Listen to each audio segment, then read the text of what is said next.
Good knife skills not only save you time and effort, they keep you safe as well. Knife skills will help you become a better cook. It's a skill you use every time you make a dish. Before you start cutting, you want to make sure that you're using a cutting board that's appropriate size for what you'll be cutting. Next, you want to make sure that your cutting board is safe and not wobbly. A wobbly cutting board can result in your knife slipping and causing an injury. An easy way to get your cutting board to stop moving is by placing a non-slip pad under it or a damp paper towel.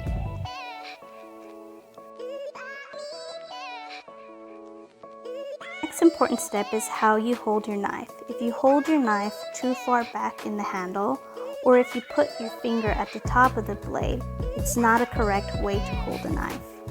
The correct way to hold the knife is to use your index finger and your thumb and pinch the top of the blade. Then you'll wrap your other fingers around the handle of the knife. This will cause your knife to become almost an extension of your arm. You'll have better grip and more control of your knife. One common mistake when chopping is laying your fingers flat. That can cause an injury.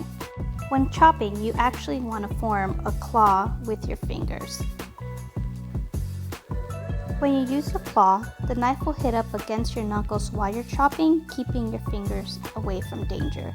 Next, let's talk about the chopping motion. If you chop aggressively like this, you won't get even slices. You need to rock your knife like a wave in the ocean, going back and forth with the knife. First cut we're going to learn how to do is how to dice an onion. The first step is to cut the onion in half through the root of the onion.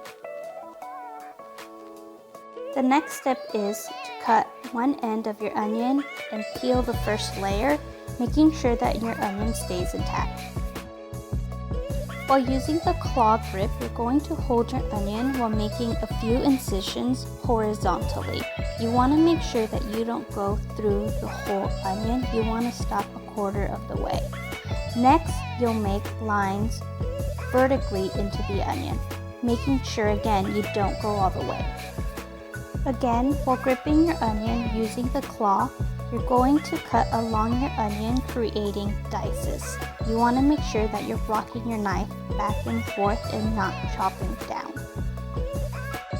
Here's an example of a small, medium, and large dice. In a recipe, you'll usually use a medium dice. The second onion cut will be how to slice an onion. Turn the onion away from you. Using your claw, hold on to the onion and just slice, rocking your knife back and forth. These slices are good for pickling, salads, or stir fries. Next cut is how to mince garlic. This is a garlic head, and these individual ones are garlic cloves. Place your garlic clove under the blade of your knife and press down. Then cut off the root of the garlic and peel the skin off. Once again, using your claw and rocking your knife back and forth, you're going to do this to the garlic several times. This will make your garlic smaller every time you pass your knife through it. Use your fingers to get any garlic off your blade. You want to make sure you use the back of your knife to scrape the garlic from the cutting board. Do not use the blade, for it will make it dull. The final cut is Julienne. It's most commonly used in carrots, but you can use it with other fruits or vegetables. You want to start by cutting the ends of the carrots and cutting the carrots into sections that are small enough for your finger. Because carrots are round, they move around, which can be dangerous. So the first step you want to do is create a flat side on your carrot by cutting an edge. This will give it stability and stop it from moving around. Put the flat part of your carrot onto the cutting board and then make 1/8 slices on your carrot. Lay your 1/8 slices down and cut them into smaller slices, creating a julienne. Now that you know the proper way to hold and use a knife, you'll be ready to tackle any recipe in your kitchen. Remember, practice makes perfect, and the more you practice, the better you'll get.